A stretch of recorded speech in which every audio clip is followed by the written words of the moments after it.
All right, we're going to talk about found knives, literally knives that were found. People have asked where in the world am I finding these knives? Well, I'll tell you, um, this one, this is a wonderful SOG, a SOG Twitch 2. A friend of mine found this in his yard, and he knew how much I like knives, and he gave that to me. And boy, I carried that as a everyday carry for a long time. Had it pop open in my pocket a few times because I was messing with it, and it was razor sharp when I got it. I guess it was brand new. I don't know who lost it in his yard, but he gave that to me. So all of these were found in different ways. I'll tell you, this one, this old probably 1950s Japanese camp knife, fork, spoon, scissors, even has a broken blade on it. Probably was a screwdriver. Got big blade, little blade, got a saw. This I found in an abandoned camp when I was a child, and I don't remember where we were or where the camp was, where the park was, but I had a fascination for knives even as a young child. I could have been as young as 8 or 9, maybe even a little younger. I don't know, but that was found, and it was so massive. Of course, as a child, I just thought that was huge. And I got to be careful how I close these, and held on to that. I wasn't letting that one go.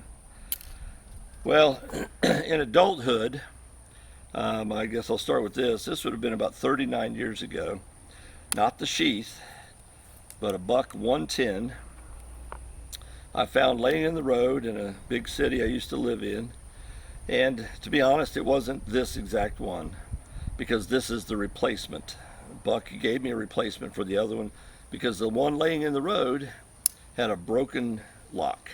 I don't understand how it could break. I don't know what that's like, but where on a back lock it locks into place right here, you push this and it lifts it out and closes. The lock was broken, something was worn out, and the blade would not stay locked. You could just fold it closed, fold it open.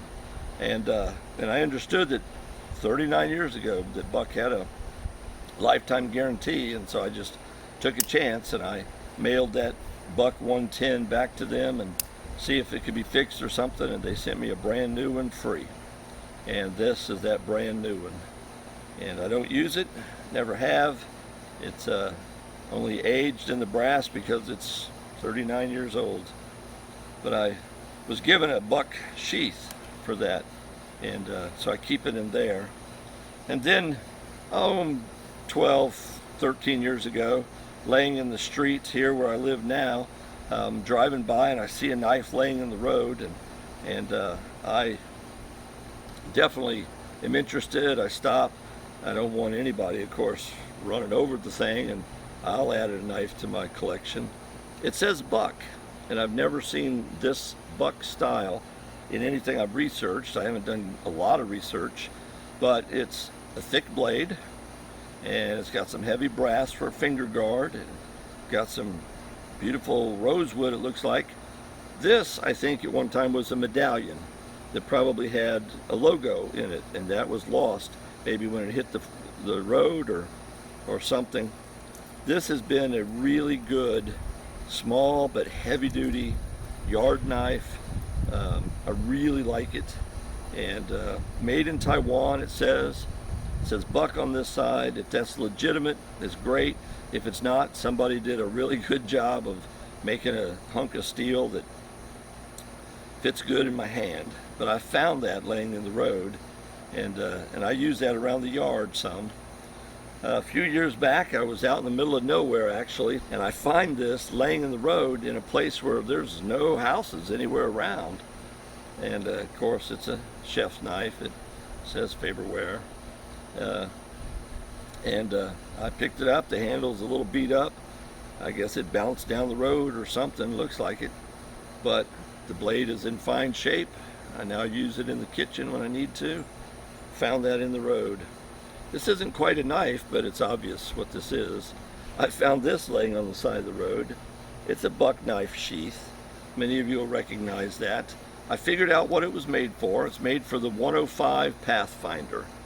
And I figured out the measurements of that, and Figured out that that's the size that this was, and I thought maybe one day I'd make a blade that would fit the parameters of this so that I could stick a fake buck, handmade, in my buck knife sheath. Buck makes a good leather sheath. There's the 105 on there, and so that was helpful in tracking down the fact that it was a Pathfinder. Well, my son had found a couple of knives. His father-in-law does construction work, and I think in a house that they were tearing down. He found a couple of knives. One of them is his, one of them he gave to me. This little one he gave to me. Found it in an abandoned house that was being torn down, and cute little thing. Love it. I don't know how to read the inscriptions on it. It says something, but it doesn't mean anything to me. The celluloid handle indicates to me it's probably from the 20s or 30s, but I could be wrong about that. Maybe it's older, maybe it's newer. That's a found knife. And then he found this Kershaw. It's a Kin Onion design, and it's wonderful. To me, I have to say, no offense to Kin Onion, that I always thought that was an ugly handle. But I'm going to tell you something, that it fits perfectly in the hand. I carried it for a while when he wasn't able to, and he got it back when he was back in a position to need it.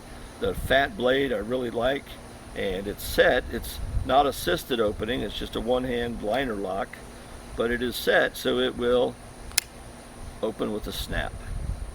And that was found same place that the little one was found. Well, then these next four my dad found. My dad worked in an industry back in the late 70s and early 80s in which lots of people carried knives, and he was always finding knives, it seemed like. And this, some people are very familiar with this Normark Super Swede. This is one heavy-duty folding knife. It's got a very tight back lock on it. It's got a great blade. It's got a very stout handle, and the lock is back here. So you have to push this down to get it to unlock.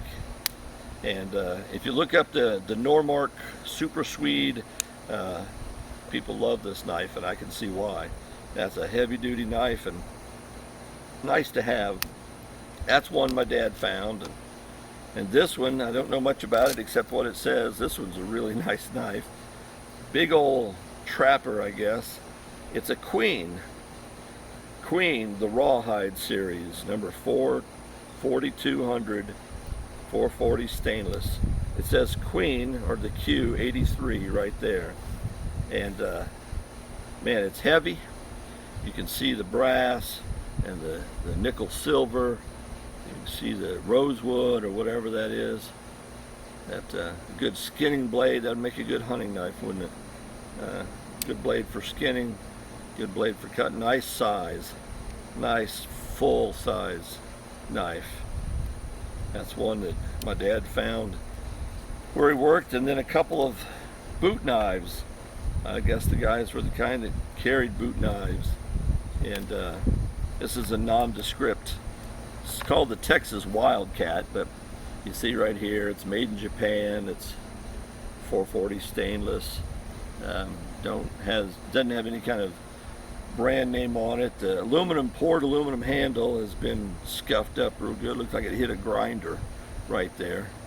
Certainly not something I use or carry or anything, but I don't throw away knives. Nice to have, and that just pops right out of the sheath if you need it to.